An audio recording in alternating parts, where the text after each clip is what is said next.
শেখ হাসিনার বিজয় হয়েছে, হেরে গিয়েছেন ডক্টর মোহাম্মদ ইউনূস। বিবিসি সংবাদে একটা নিউজ প্রকাশ হয়েছে, সেটা আপনারা দেখে নেবেন। এই নিউজ যদি আপনারা পড়েন এবং এই নিউজের যে সারমর্ম আপনারা বুঝবেন, বা আমি যেটা বুঝতে পেরেছি সেটা হচ্ছে আওয়ামী লীগের বিশাল বিজয় হয়েছে এবং এই অন্তর্বর্তীকালীন সরকারের পরাজয় হয়েছে। ডক্টর মোহাম্মদ ইউনূসের পরাজয় মানে এই অন্তর্বর্তীকালীন সরকারের পরাজয়, এবং এই অন্তর্বর্তীকালীন সরকারের পরাজয় মানে ছাত্র জনতার পরাজয়। বিবিসি নিউজে যে সংবাদটা প্রচার হয়েছে, এই সংবাদ বিস্তারিত পড়তে গেলে ভিডিওটা অনেক বড় হবে, আমি আপনাদেরকে একটু সংক্ষেপে জানাই। শেখ হাসিনা যখন ভারতে পালিয়ে গেলেন, তারপর থেকে সোশ্যাল মিডিয়ায় মোটামুটি তিনি কিন্তু অ্যাক্টিভ ছিলেন। কখনো তার রেকর্ড প্রকাশ করা হতো, কখনো আবার তিনি ডিরেক্ট হোয়াটসঅ্যাপ গ্রুপে গিয়ে কথা বলতেন, আবার কখনো আমরা ফেসবুক পেজেও তার লাইভে কথা শুনেছি। এই সব বিষয় নিয়ে বাংলাদেশে মোটামুটি একটা উত্তেজনার সৃষ্টি হয়েছিল। সৃষ্টি হওয়ার কারণে শেখ হাসিনার বক্তব্যের প্রেক্ষিতে ধানমন্ডি ৩২ কিন্তু ভেঙে ফেলা হয়েছে।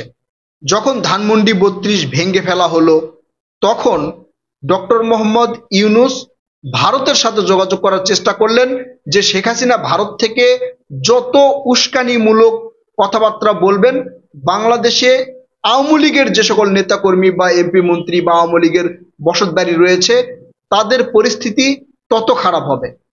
আপনারা জানেন ডক্টর মোহাম্মদ ইউনূস এবং ভারতের প্রধানমন্ত্রী নরেন্দ্র মোদীর কিন্তু একটা বৈঠক হয়েছিল। সেই বৈঠকে ডক্টর মোহাম্মদ ইউনূস কি কি বলেছেন সেগুলো কিন্তু আমরা নিউজের মাধ্যমে জেনেছি, কিন্তু তার প্রতি উত্তরে নরেন্দ্র মোদী কি বলেছিল সেটার বিস্তারিত কিন্তু আমরা তখন জানতে পারি নাই।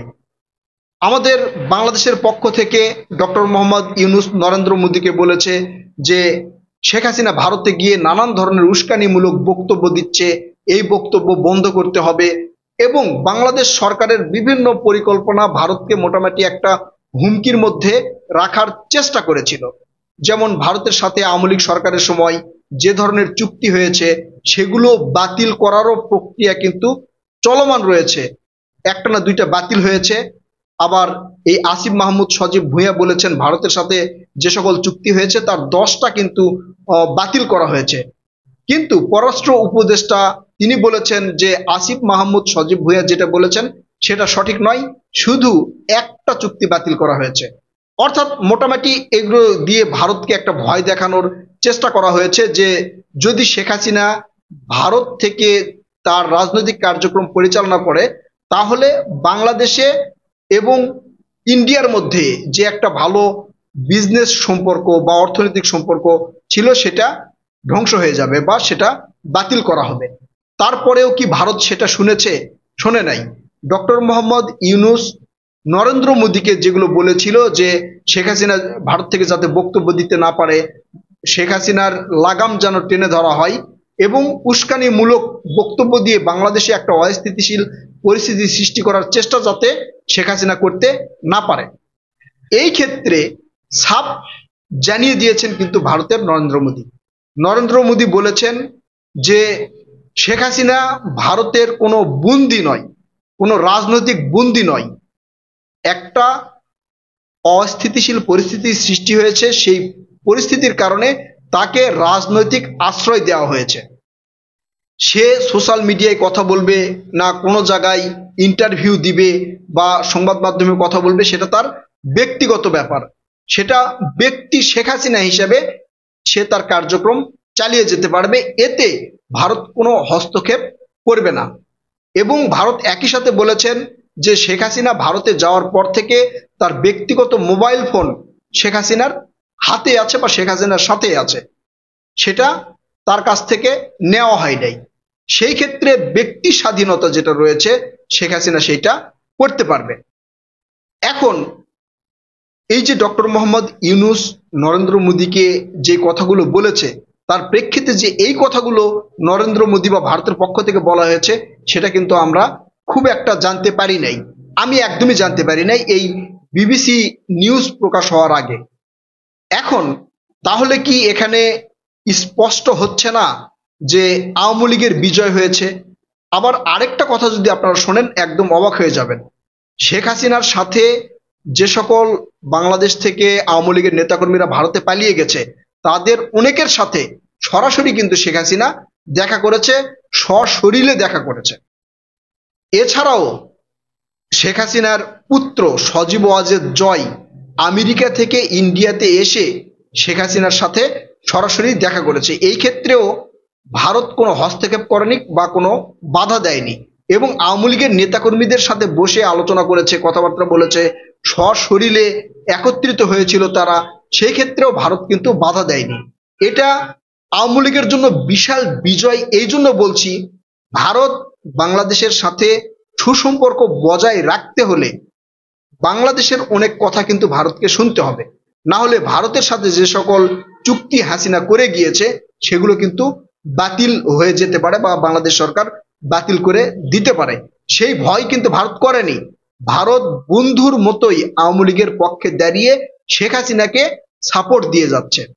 আর বাংলাদেশে একটা অস্থিতিশীল পরিস্থিতি সৃষ্টি হোক, বাংলাদেশ একটা মানে অনির্ভরশীল একটা দেশ হয়ে পড়ুক বা এখানে একটা বিশৃঙ্খলা হোক, এটা ভারত আগে থেকেই চাচ্ছিল, এখনো চাচ্ছে। সেই ক্ষেত্রে ভারত আওয়ামী লীগকে বা শেখ হাসিনাকে কোনোভাবেই কোনো কাজেই বাধা দিবে বলে মনে হচ্ছে না। আর এই কারণেই বলছি যে এটা আওয়ামী লীগের বিশাল বিজয়।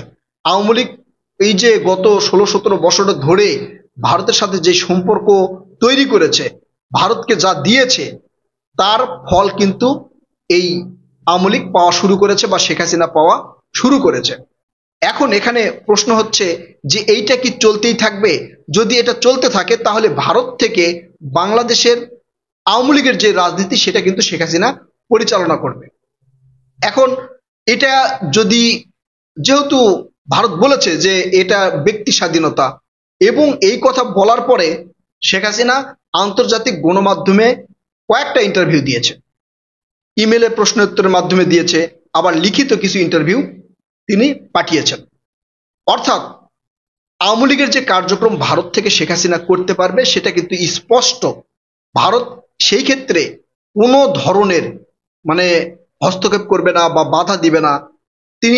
তারা বলেছেন যে ভারত থেকে বলা হয়েছে যে আওয়ামী লীগের প্রধানমন্ত্রী হিসেবে শেখ হাসিনাকে এখানে জায়গা দেওয়া হয়নি। শেখ হাসিনাকে জায়গা দেওয়া হয়েছে ব্যক্তি শেখ হাসিনা হিসাবে, একজন রাজনৈতিক ব্যক্তি হিসেবে তাকে ভারতে আশ্রয় দেওয়া হয়েছে।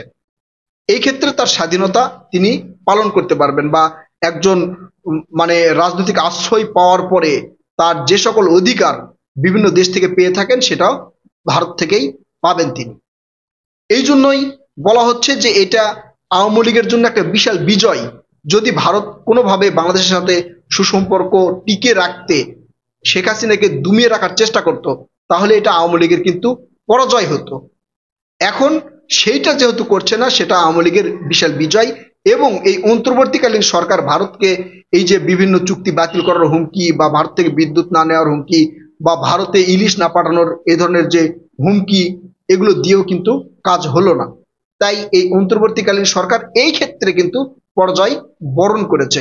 আর এই পরাজয় শুধু এই অন্তর্বর্তীকালীন সরকারের বা ডক্টর মোহাম্মদ ইউনূসের নয়, এই পরাজয় আমাদের ছাত্র জনতার, আমাদের সবার।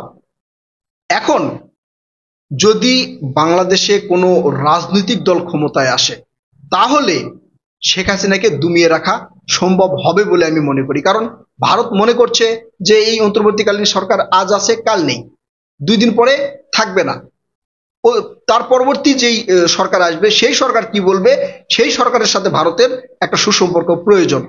তাই শেখ হাসিনার এখন কোনো কার্যক্রম তারা বাধা দিচ্ছে না। তবে একজন নির্বাচিত সরকার যদি বাংলাদেশে আসে তাহলে ভারত অনেক ক্ষেত্রেই বাধ্য হবে বাংলাদেশের কথা শুনতে। প্রিয় দর্শক, আপনারা কি মনে করছেন এই সামগ্রিক বিষয় নিয়ে? আপনারা আপনাদের মূল্যবান মতামত কমেন্ট করে জানাবেন। কথা হবে নতুন কোনো ভিডিওতে। ততক্ষণ পর্যন্ত ভালো থাকবেন। আল্লাহ হাফেজ।